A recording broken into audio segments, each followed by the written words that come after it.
África. Lugar de nacimiento de la humanidad. Pero no es el pasado lo que me ha traído aquí, sino el futuro. África se ha conectado a la banda ancha. Y a medida que la World Wide Web crece y se extiende por el continente, va transformando todo lo que toca. La pequeña ciudad de Abiriu, en Ghana, es una de las últimas que se ha unido a la red global. Viajo en compañía de Sir Tim Berners-Lee, el hombre que inventó la red. Han pasado 20 años desde que hizo su descubrimiento, y ahora la división entre los que tienen tecnología digital y quienes no la tienen se está acortando rápidamente.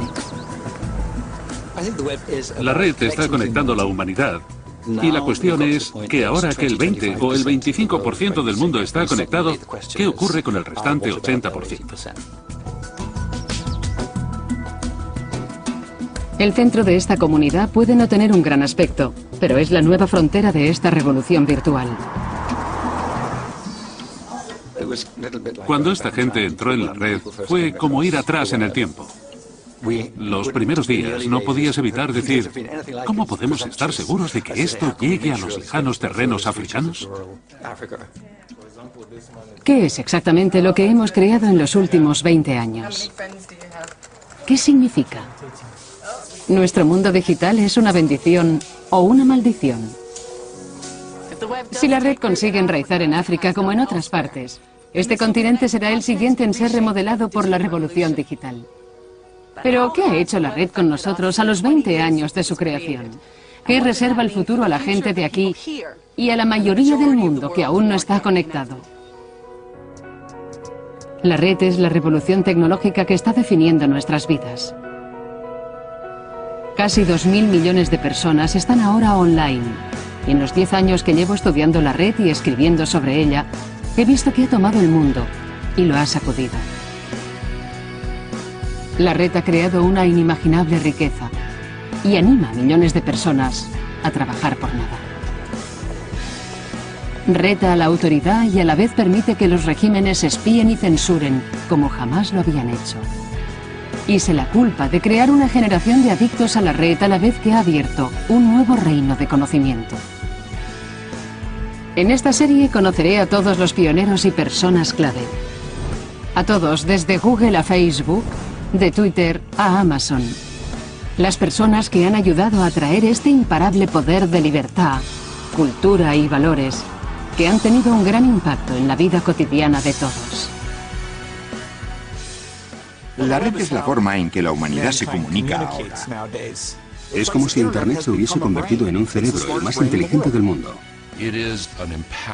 Es una poderosa herramienta que tiene más potencial que cualquier otra que haya desarrollado la humanidad. El mundo estará cada vez más abierto, la gente recibirá más información y toda estará disponible para todos. Es una tecnología sorprendente y deberíamos buscar el momento para celebrar el poder y la riqueza que nos da. Esta es la historia de la red. Pero es más que eso. También es la historia de cómo la red está rehaciendo nuestro mundo.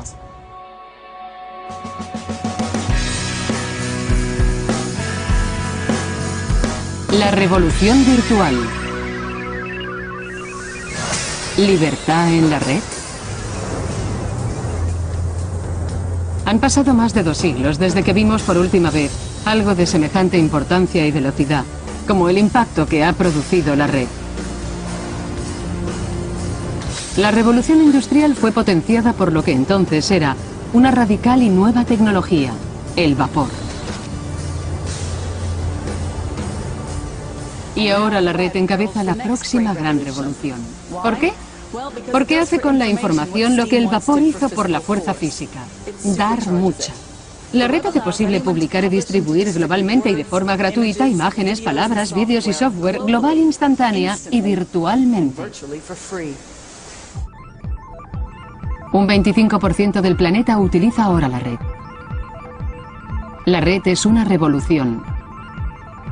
Ha sido llamada la nueva frontera de la humanidad, que nos da igual acceso a todos, igual voz, el mismo potencial.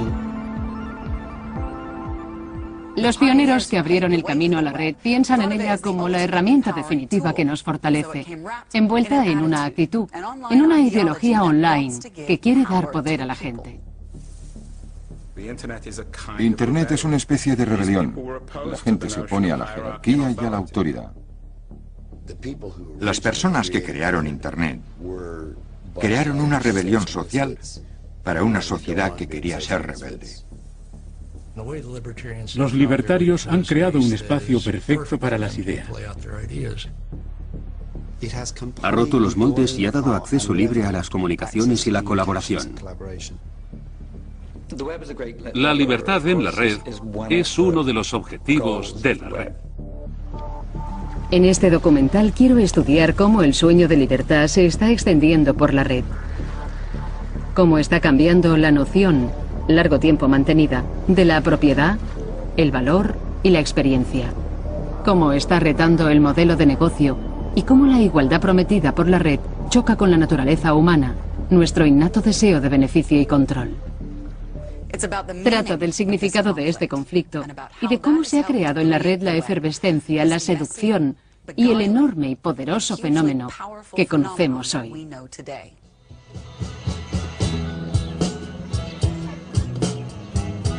La calificación definitiva para la red es que es una poderosa herramienta que abre el acceso al conocimiento. Para averiguar cómo, he venido a uno de los nuevos pilares del sistema educativo norteamericano. No estoy en un colegio de la Ivy League como Harvard o Princeton, sino en la ciudad de Dixon, Nuevo México, donde están celebrando el Día del Trabajo. He venido a conocer a Einar Barán. Hoy está tocando la batería en su banda. Pero en casa es bastante revolucionario. Einar forma parte de una importante empresa que usa la red para que la gente ordinaria cree algo extraordinario. Es un legendario y prolífico contribuyente de la Wikipedia, la enciclopedia online que se está convirtiendo en la fuente de información más importante del mundo. La primera vez que oí hablar de ella pensé que era una locura y que no era posible que funcionara. Es tener algo donde cualquier persona del mundo puede editar y que sea de confianza. Esa fue mi primera impresión. Más de 65 millones de personas de todo el mundo usan cada mes la Wikipedia. Y además de acceder al conocimiento, pueden ser autores y editar. El sitio tiene 14 millones de artículos, resultado de contribuciones anónimas de personas como Einar, que no necesitan ninguna calificación formal. Tengo una lista de más de 1000 artículos. Si alguien hace una corrección en un artículo, aparecerá en mi lista de comprobaciones. Y si estoy en desacuerdo, lo elimino. Y si están en desacuerdo conmigo, lo vuelven a editar. Esa es la premisa básica para cualquier persona que tenga acceso a un ordenador. Puede entrar y editar la información. La idea es que en vez de estar de acuerdo con los expertos y la élite, que maneja desde arriba, lentamente, el conocimiento emergerá de las masas y desde abajo. Retando a siglos de erudición, esta nueva forma de poder de la gente ha encendido una gran discusión. Yo desprecio la Wikipedia. Detesto la Wikipedia. Me espanta la Wikipedia. Pero la utilizo diariamente. Y es un milagro. Pero creo que el precio que se paga por ser tan rápida y accesible es que no es fiable.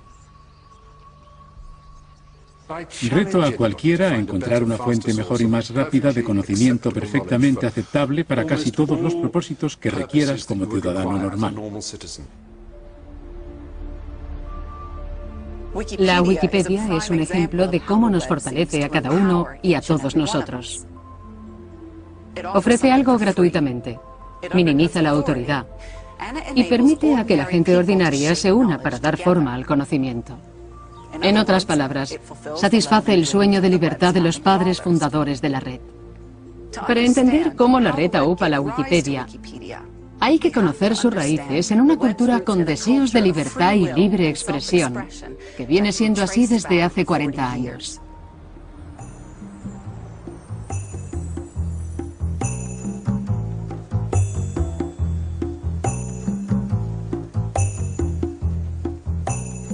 Los deseos de igualdad del mundo online pueden ser rastreados hasta la contracultura de los años 60. ¿Y cuál era el epicentro de este idealismo hippie? San Francisco.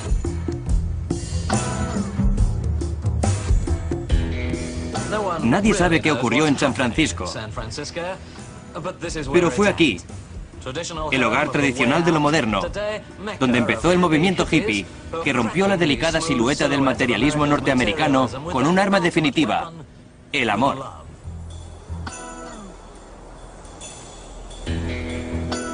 En medio de la agitación, empezó a echar raíces una particular filosofía conocida como libertarismo. Era una mezcla de ideas de izquierdas y derechas. Rechazaba el control del Estado, el sistema legal y la censura, y enfatizaba la importancia de la libertad personal.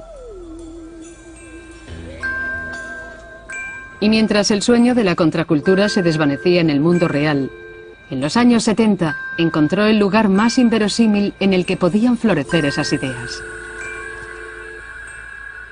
Los primeros ordenadores estaban reservados a los gobiernos, los ejércitos y las grandes empresas.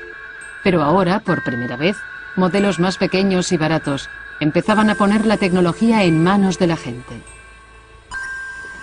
Y ocurrió algo notable. Este libertarismo de la contracultura encontró una nueva sede en lo que era la temprana Internet.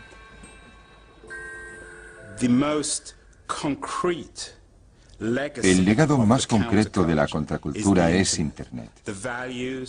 Los valores, la organización y la resistencia a la autoridad están encapsulados en Internet. Los ordenadores más baratos permitieron que se desarrollaran las primeras comunidades online. La que sobrevivió más tiempo y también la más influyente fue llamada The Well. En esa esquina tenemos ahora The Well. Se fundó en 1985, cerca de San Francisco. ¿Dónde si no? Y sin The Well, Facebook, Twitter, MySpace y todas las otras comunidades de la red nunca hubiesen existido. Mucha gente ve a The Well como un lugar para vivir y existir. Y en cierto modo, gracias a eso, recibimos una gran cantidad de información. Conocí a un miembro de Grateful Dead en The Well. Un porcentaje de personas que están en The Well son rebeldes inteligentes, que han hecho un mundo para sí mismos. Fue The Well lo que puso el libertarismo online. Nadie era más influyente en la dirección de esta extraordinaria transición que el hombre que la fundó. Stuart Brand, que publicó la Biblia de la contracultura, The Whole Earth Catalog, formó parte de un estudio legal del LSD y estuvo con los Panteras Negras. Aquí es donde empezó The Well, y lo que ocurrió aquí ayudó a definir toda la red en el mundo. En la época, un 1% del planeta se encontraba en Internet. The Well dio a mucha gente su primera oportunidad de entrar en el ciberespacio. ¿Cómo era? Debía de haber una sensación de que querías cambiar, revolucionar las comunicaciones, el conocimiento, las comunidades, todo eso. Una evolución en progreso sin tener que alentarla. Dirigida sobre todo por un sentimiento de curiosidad, además de esas cosas que ha dicho usted. En parte, lo que hicimos fue crear un escenario. Teníamos un grupo de gente que aún no eran ricos, que aún no eran poderosos, pero que sabían el potencial que había y la gran oportunidad del espacio que se abría ante nosotros.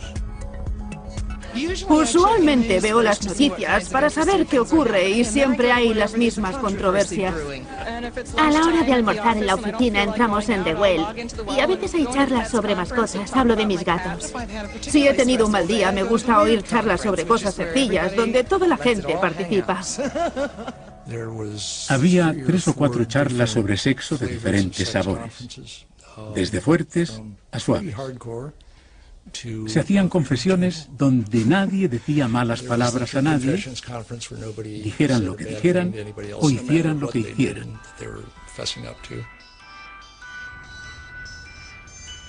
Muchas personas dicen que The Well infundió a la primera red con su todo marcha con la actitud.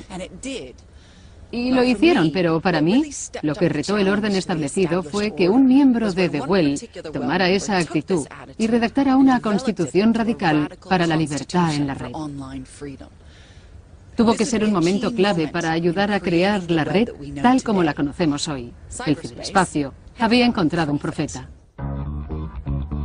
John Perry Barlow, el letrista del grupo de los 60, The Grateful Dead. Aceptó las ideas libertarias expuestas por muchos en The Well y empezó a darles forma.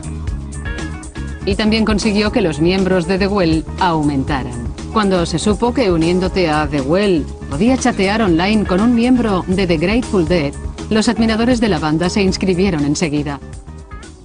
Los Grateful Dead habían estado online desde los primeros días de Internet y pasaban la mayor parte de su tiempo discutiendo y hablando de las deficiencias. ¿De Internet? Sí, de Internet. John Perry Barlow creía que Internet era un reto a la autoridad tradicional y que colgar información gratuita nos ayudaría a ser más libres. No tienes que controlar demasiado a la gente si puedes controlar lo que creen. Y puedes controlar lo que creen si puedes controlar aquello a que tienen acceso. Si puedes controlar lo que pueden saber, el resto es muy sencillo. Barlow ayudó a la influyente Electronic Frontier Foundation, que abogaba por la red libre. Se basaba en las creencias que refleja en su Declaración de Independencia del Ciberespacio. Gobiernos del mundo industrial, fastidiosos gigantes de carne y acero. Yo vengo del ciberespacio, el nuevo hogar del pensamiento. En nombre del futuro os pido a vosotros, el pasado, que nos dejéis en paz. No sois bienvenidos, no tenéis soberanía donde nos reunimos. No dejaban avanzar a la gente. Y se asentaron unas bases. Ya nos hemos escapado. Y va a ser un infierno intentar atraparnos. Vuestros conceptos legales de propiedad, expresión, identidad, movimiento y contexto no son aplicables a nosotros. Crearemos una civilización del pensamiento en el ciberespacio. Probablemente será más humana y amable que el mundo que los gobiernos han creado.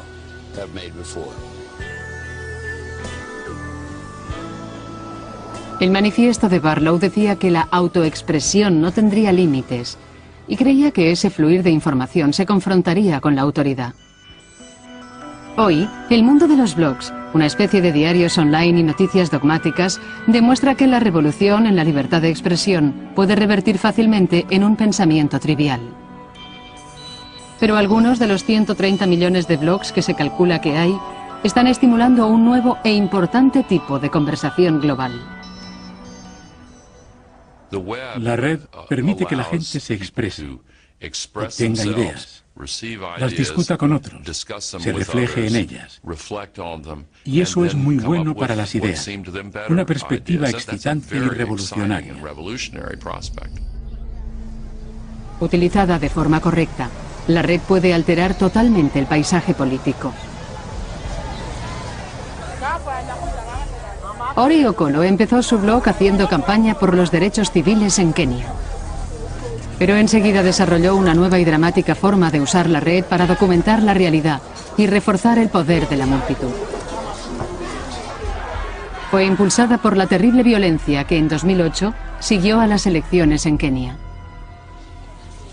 Volví a casa para las elecciones.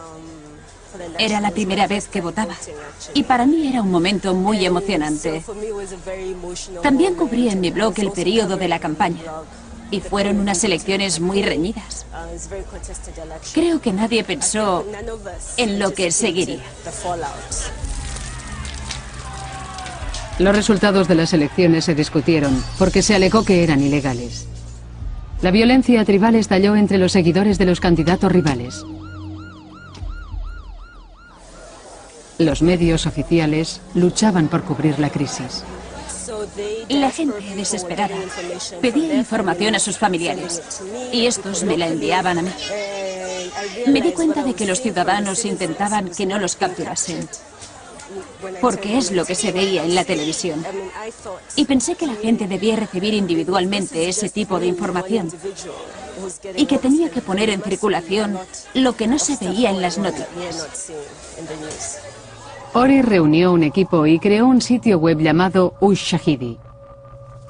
Ushahidi significa presenciar en suajili y permitía informar a la gente ordinaria de los ataques y crear minuto a minuto una imagen de las revueltas.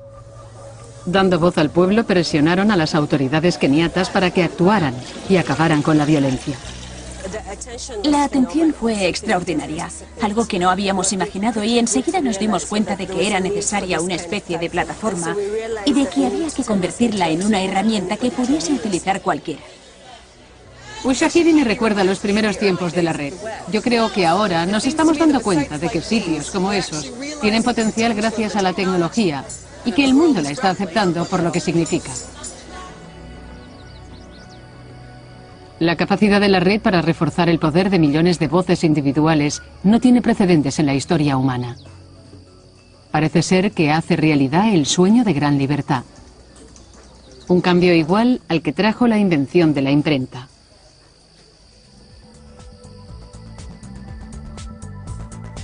Hablamos de la red y de Internet como si fueran lo mismo, pero no lo son. La red es simplemente el enlace.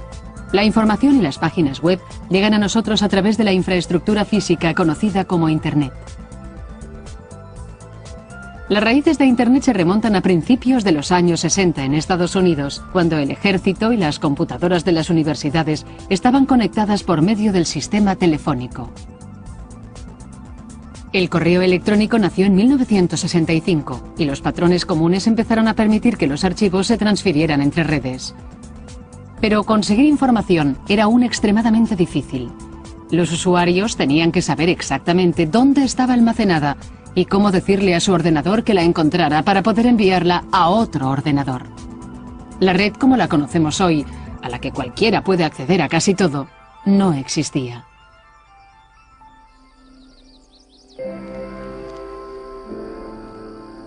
En el mundo anterior a los sitios web, si entrabas estabas amurallado dentro de pequeños rincones del ciberespacio. Para crear la red que conocemos ahora, era necesario que alguien escribiera un lenguaje común que pudiese enlazar los datos almacenados en los ordenadores de todo el planeta. Un hombre que inventara la World Wide Web. Inventé la red porque la necesitaba, porque era muy frustrante que no existiera. Creando una red de información global a la que todo el mundo tuviera acceso, la red se convertiría en una tecnología equilibrada. La historia de su desarrollo empieza en el subsuelo, hace más de medio siglo. Esto es el CERN, la Organización de Países Europeos para la Investigación Nuclear, en Ginebra, cerca de la frontera francesa. En 1954, 12 países europeos empezaron a colaborar en un proyecto para romper el átomo y desvelar el misterio de las minúsculas partículas que forman su núcleo. Tim Berners-Lee empezó a trabajar allí en 1980. El ambiente del CERN era excitante. Había gente procedente de varios países, de diferentes universidades, de distintas compañías, y el software y los ordenadores eran diferentes. Así que la documentación era de sistemas diferentes. No podían conectarse. Había que escribir en papel, a veces en la parte trasera de un sobre, y luego escribirlo en el ordenador. Berners-Lee empezó a desarrollar un nuevo y radical sistema para intentar unir los diferentes sistemas de los ordenadores que utilizaba el equipo de trabajo multinacional. En 1989 redactó un documento con el engañoso y mundano título Información de Administración, una proposición. Escribí un memorando sobre la idea, lo repartí y cuando me lo devolvió, mi jefe escribió en una esquina de la copia, vaga pero excitante. Le gustó el proyecto y me permitió hacerlo en mi tiempo libre. Berners-Lee utilizó software, herramientas y protocolos ya existentes y creó algo revolucionario. Su vaga pero excitante idea se convertiría en la World Wide Web y el 6 de agosto de 1991 el primer sitio web empezó a funcionar en el CERN. Sé que a todos les gusta que diga que fue un gran cambio. En aquel momento fue una efervescencia. Parecía algo increíble. Y empecé a recibir llamadas de todo el mundo. A recibir cartas de todo el mundo. De lugares de todo el planeta preguntándome qué estaba ocurriendo. Y también me llamaron de la BBC, de The Economist, y todo el mundo me preguntaba sobre lo que había desarrollado. Y bueno, les dije que había empezado de una forma muy simple. El sistema de Berners-Lee se hizo universal para conectar el contenido de todos los ordenadores. Su hallazgo fue unir una idea ya existente llamada hipertexto, una forma de enlace entre documentos, a la infraestructura y protocolos de Internet. Para hacer eso asignó documentos a una única dirección o URL. Esas fueron las primeras páginas web creadas y formateadas en un nuevo lenguaje universal llamado HTML, que podía enlazar con otras páginas web de cualquier ordenador conectado a la red. Solventando un problema técnico específico, la web abrió un universo entero de información a cualquiera que tuviera un ordenador. Era como un mundo nuevo y magnífico, una nueva democracia, una nueva forma de que la gente se reuniera.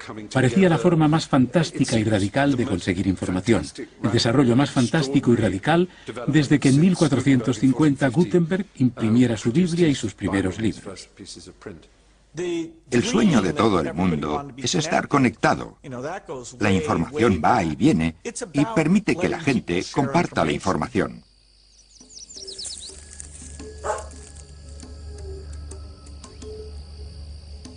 El diseño de la web permite conectar individuos sin una gran riqueza o poder. Hoy, en todo el mundo, el hecho de estar conectados fortalece a individuos como Kudjo Agbebi, un agricultor de Ghana. Yo no sabía utilizar Internet, pero un amigo me introdujo y me enseñó a navegar y encontrar todas esas cosas. Kudjo utiliza la red para aprender a cultivar más eficientemente y competir con agricultores más poderosos. Utilizo Internet para averiguar los precios de los productos y los mercados donde se pueden vender más fácilmente. La administración y el mercado han cambiado mucho. Me siento más unido al mundo. Pero la red es más que una herramienta de poder. Está deliberadamente estructurada de forma que resista a la autoridad.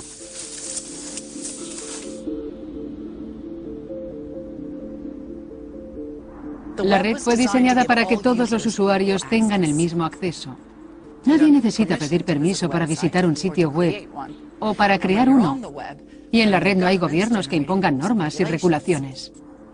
No hay centralismo, ni autoridades que controlen. Es la igualdad definitiva. Lo que conseguimos con el desarrollo de la World Wide Web fue una solución técnica conseguida en el CERN, pero que era un sueño hippie. Poco se imaginaba entonces que la red estaba en ruta de colisión con las nociones convencionales del orden social y la jerarquía.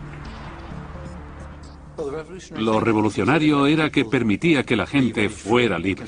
Tenía las mínimas restricciones posibles. Te permitía publicar cualquier cosa que quisieras y en cualquier formato. Pero lo verdaderamente importante es que se podía hacer en un servidor sin preguntar nada a nadie. En la mayor parte de la historia occidental ha habido un marco autoritario vertical. Dios arriba y nosotros abajo. Dios Padre, el Papa y el Rey.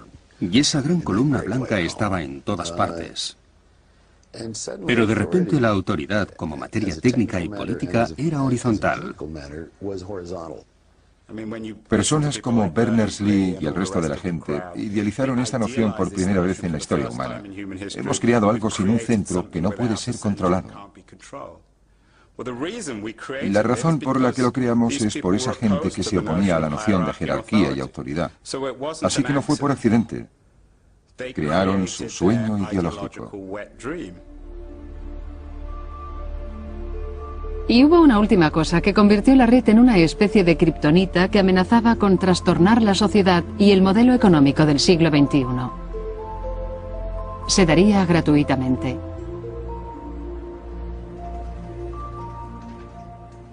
Tim Berners-Lee inventó algo con un poder increíble y no quiso obtener ningún beneficio.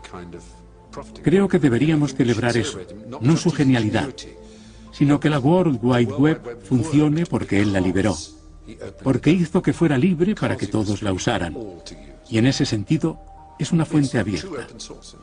Deberíamos darle las gracias cada día por el hecho de que todos obtenemos provecho de la World Wide Web, por ese acto supremo de generosidad e idealismo. Tim creó una serie de herramientas que entregó al mundo y dijo: he creado esta caja de herramientas, no estoy muy seguro de qué hacer con ella, pero mirad qué podéis hacer. Y de esa forma, regalándola en vez de controlarla, empezó un nuevo y enorme proceso de innovación social y cultural.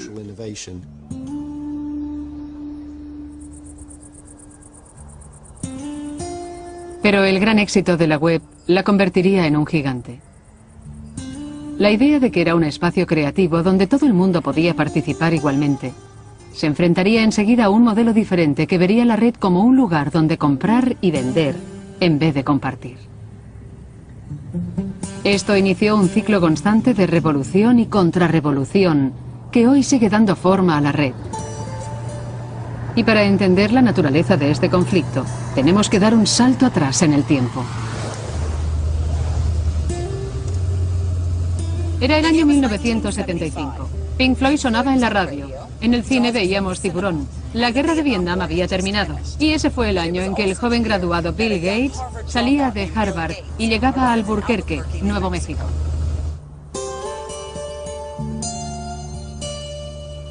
Gates había venido a Nuevo México para trabajar en una pequeña compañía llamada MITS. Hace 30 años, algunos de los mayores clientes de MITS eran grandes entusiastas de los cohetes.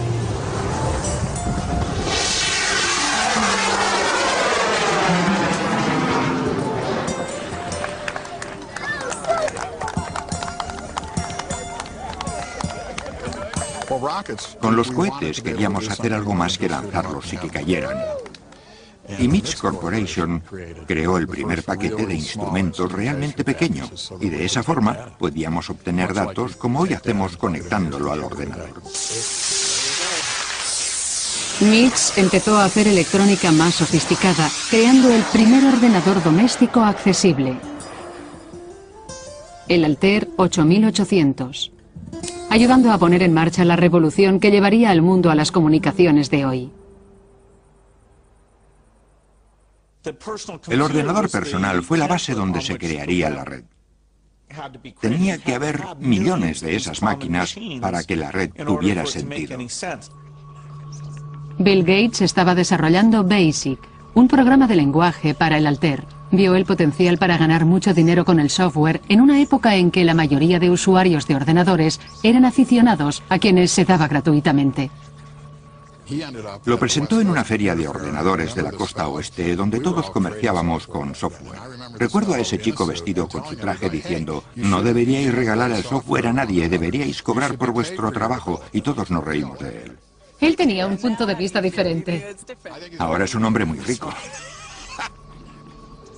Gates había negociado los derechos de cada copia que se vendiera del software del Altair.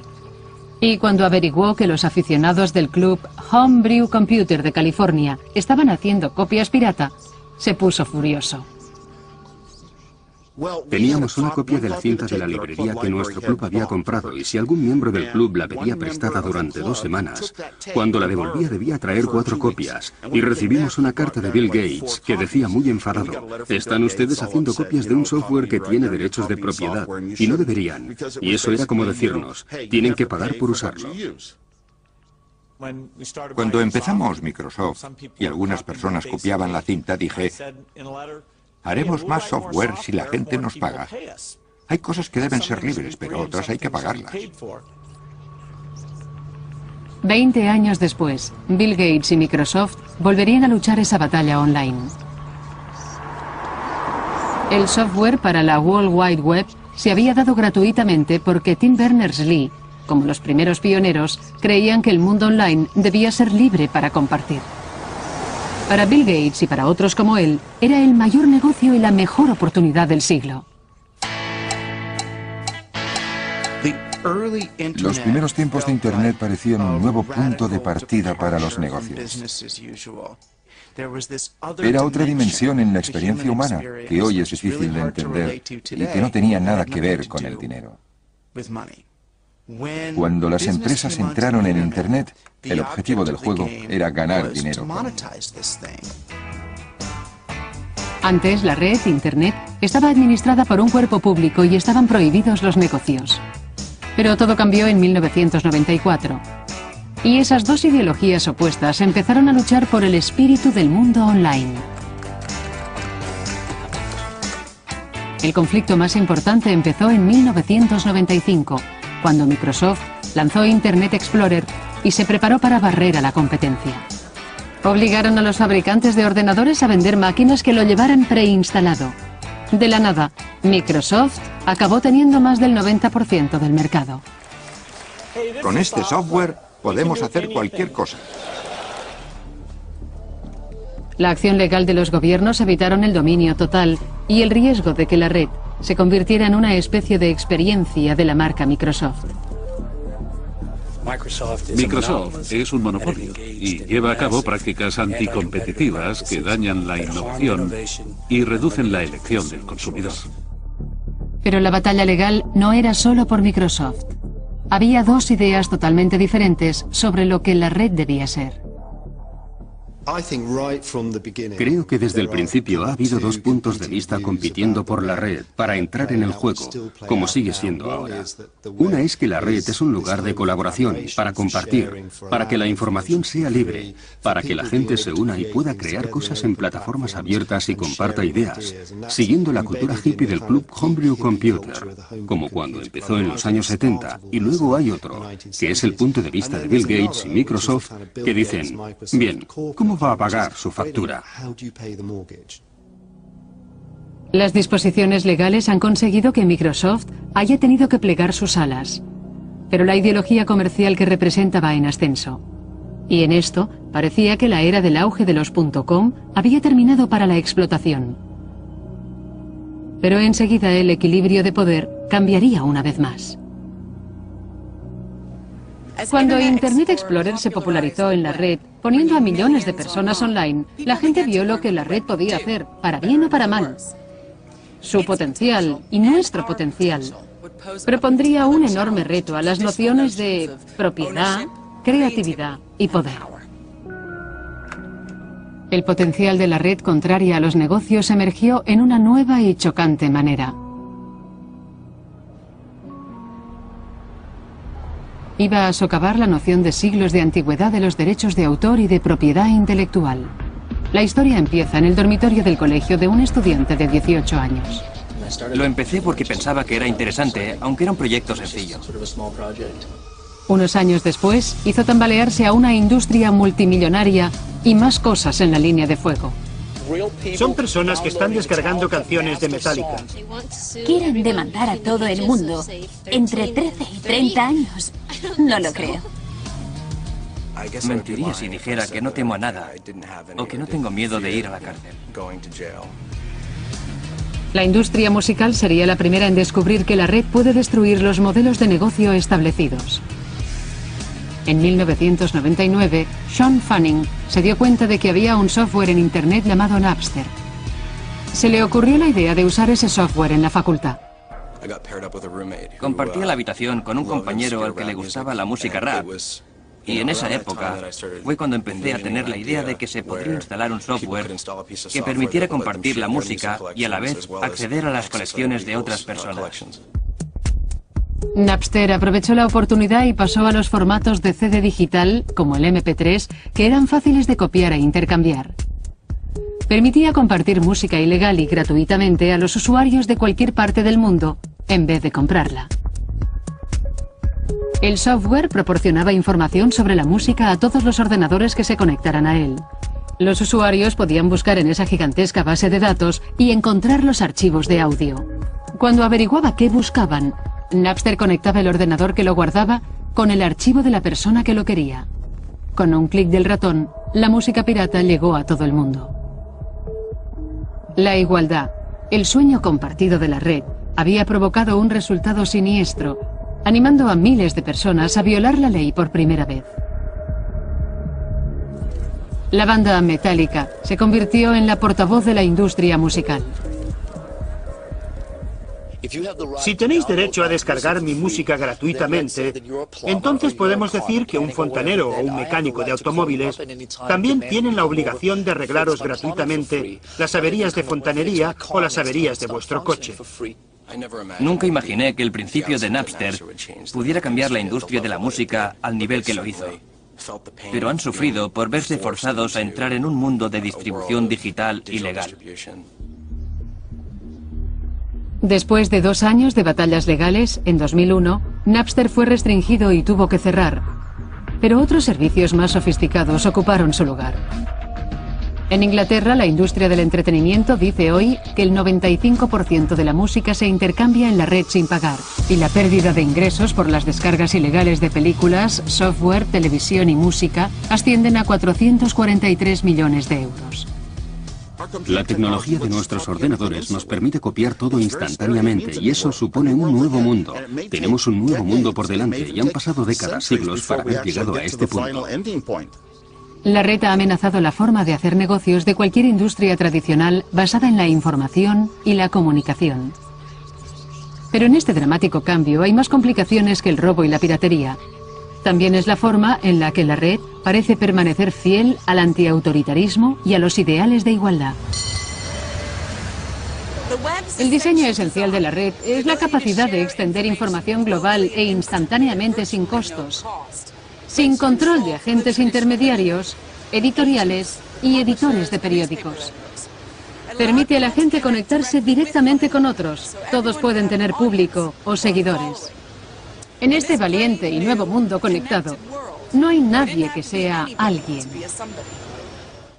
Cuando apareció la red por primera vez sentí que se abría un mundo nuevo, porque tenías la oportunidad de publicar algo que no tenías antes. Solo había unas cuantas fuentes donde podías publicar. Puedo ir aquí, puedo ir allí y allí, y estabas limitado. Ahora cualquiera que tenga un iPhone puede colgar un vídeo, un podcast, conectarse con cualquiera y con cualquier medio de comunicación, y a través de un ordenador puede tener acceso a una vasta audiencia. El contenido que generan los usuarios es el guirigay de esta revolución creativa. Se estima que una quinta parte de todo el material de la red es ahora contenido creado por aficionados. La vida humana y animal está ahí. Uno de los mayores distribuidores es YouTube, un sitio web que permite que cualquiera publique sus vídeos. Eso significa que todo el mundo tiene la ocasión de ser visto. Y creo que, como en el pasado, los modelos tradicionales sobrevivirán a las rarezas, que no creo que sean necesariamente sanas para la sociedad. Y que al final, unas cuantas personas tendrán el control de la creación de todo el contenido y el control de la distribución a todo el mundo. YouTube colgó su primer vídeo en 2005. Ahora el sitio se visita más de 1.000 millones de veces al día y ha creado sus propias nuevas estrellas. Siempre digo a la gente que estamos en el escenario, que somos actores, pero yo no considero que seamos un servicio que explota a la gente. Lo que intentamos es dar oportunidades que antes no existían. Sitios superficiales como YouTube, con la promesa de 5 minutos de fama efímera, parecen probar el poder de la igualdad en la red. Pero para muchos usuarios de la red, no todos son ideales revolucionarios, sino una nueva manera de trabajar dentro del sistema.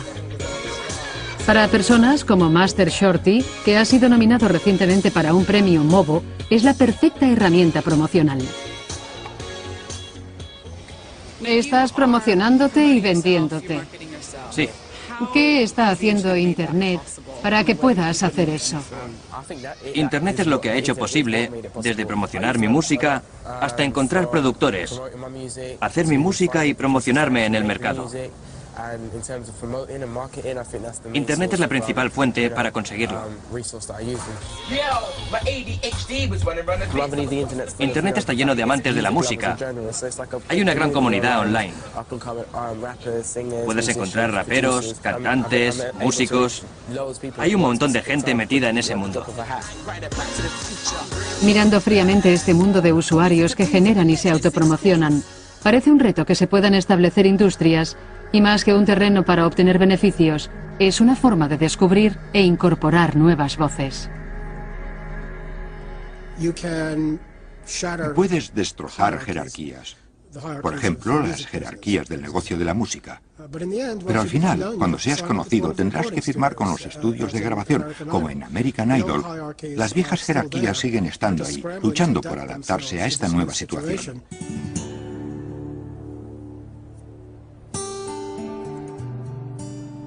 La red facilita la producción y el compartir, pero eso no significa necesariamente que sea democratizar la creatividad. Si lo examinamos detalladamente, empieza a emerger algo más curioso y preocupante. Y se puede ver más claramente en el mundo del blog. Los blogs estaban reservados a aquellos que no querían ser oídos de otra manera. Ahora han pasado a ser algo corriente. Este cambio nos dice que se está haciendo algo importante en el ciclo de la revolución y la contrarrevolución que funciona hoy en la red. Voy de camino para reunirme con una persona clave en los nuevos medios. Arianna Huffington se ve a sí misma como una de las grandes animadoras para la democratización del poder de la red. Soy muy optimista con la red. Creo que es increíblemente importante la manera en que da entrada a millones de personas que de otra forma no tendrían acceso a conversar. Es muy significativo.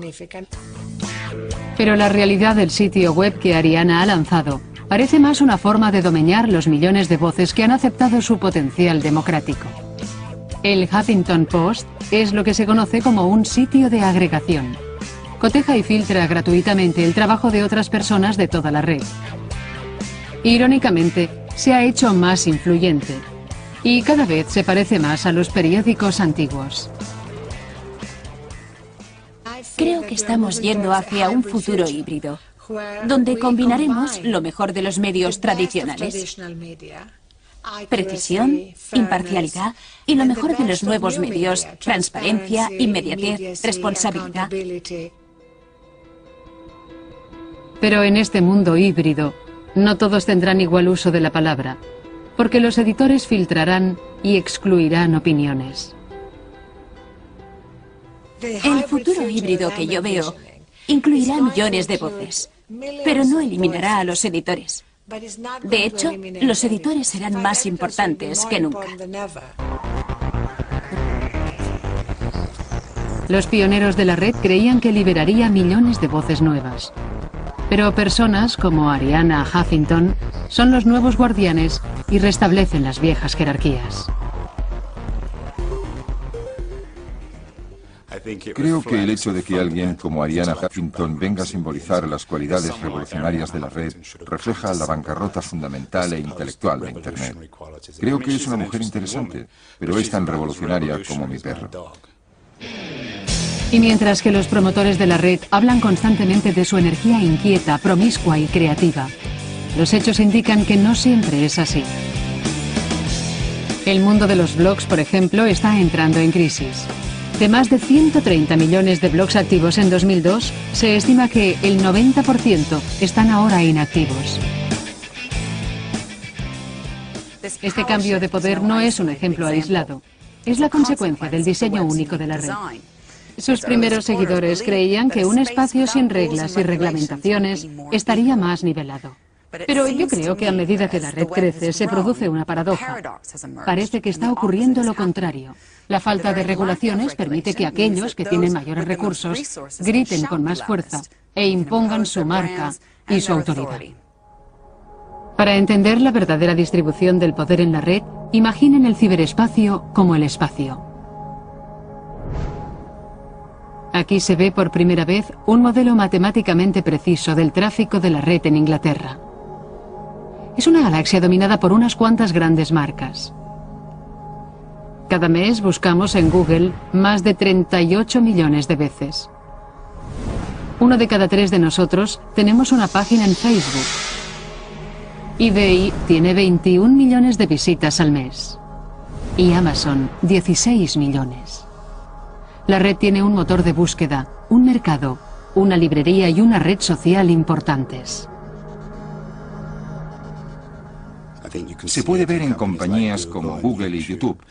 La agregación masiva de riqueza y poder son de la pequeña élite, principalmente de Silicon Valley.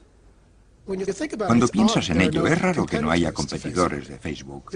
Hay competidores en toda la sociedad capitalista, de la forma que Honda compite con Toyota y Pepsi compite con Coca-Cola. Este hecho demuestra el hecho de que Internet es un lugar limitado, tanto para la libertad empresarial como cultural. En Internet vemos la manifestación de cómo funciona el poder. Se conduce a sí mismo a la oligarquía, a una pequeña élite, e Internet es un perfecto reflejo de eso. Y después de 20 años, cuando gran parte del mundo está empezando a entrar en la red, el hombre que la inventó está preocupado por su futuro. Me preocupa que se centralice el control y que en algunos países los controle el gobierno y en otros las empresas. Y que eso haga que siempre tengamos que estar alerta porque debido a esos hechos haya temor a usar la red. ¿Significa que esos nuevos bloques de poder terminen con los días de libertad en la red? Esa visión idealista de un espacio único, en donde todos somos iguales, ¿es un recuerdo nostálgico? Este es el hombre que tuvo el sueño más libre de todos. Mi viaje ha completado un círculo y vuelvo a Wikipedia. Su creador quería liberar el poder de la multitud para democratizar todo el conocimiento humano. Jimmy Wales es el hombre tras la fuente de información más importante. En muchos sentidos, Wikipedia rompe muchas presunciones jerárquicas que tiene la gente. Resulta que es más fácil la igualdad cuando hay mucha gente participando y juzgando la calidad del trabajo de cualquiera por sus propios méritos, en vez de prestar demasiada atención a sus credenciales. Pero a medida que ha ido creciendo, Wikipedia ha tenido que luchar para mantener vivo su sueño de autoridad. Se ha visto obligada a endurecer sus reglas para evitar que sus páginas sean pirateadas. En vez de que la verdad emerja por consenso, cada vez tiene que ser más controlada. Tiene gracia que nos criticasen por ser demasiado igualitarios y ahora nos critiquen por ser demasiado elitistas. Y en algún momento entre eso hubo días en que todo iba bien y nadie se daba cuenta. Todo un sistema evolucionó intentando reconciliar el acceso abierto a Wikipedia por la necesidad de precisión y autoridad. Los editores pueden cerrar páginas, miles de administradores pueden borrarlas, 12 miembros de un comité de arbitración median en las disputas. Y en la cima del árbol está el propio Jimmy Wales. Estamos más estructurados que el sistema británico, que cualquier otro. Y ya saben que tenemos esta interesante mezcla de democracia, aristocracia, rechazo y equilibrio. ¿Cree usted que en la naturaleza humana están el elitismo y las jerarquías? No me gustan los términos que menciona en la pregunta, porque creo que cuando hablamos de élites y jerarquías, se piensa o se tiende a pensar en estructuras verticales, de tipo autoritario, mientras lo que veo es que las comunidades pueden unirse, crear normas, modelos e instituciones para manejar ciertas cosas, pero también es necesario trazar algunas líneas y decir, en ciertos puntos no estás siendo constructivo y no eres veraz, no te queremos aquí. Hemos visto cómo la desenfrenada piratería de Napster y la libertad creativa que dan los blogs, YouTube y los eruditos aficionados de Wikipedia pueden igualar el mundo. Pero incluso en esos espacios web revolucionarios es inevitable que se produzca una contrarrevolución. La red está siendo colonizada por nuevos guardianes y élites. Y la pregunta que me hago es, ¿la red es inherentemente desigual porque se mira en las desigualdades y las jerarquías del mundo?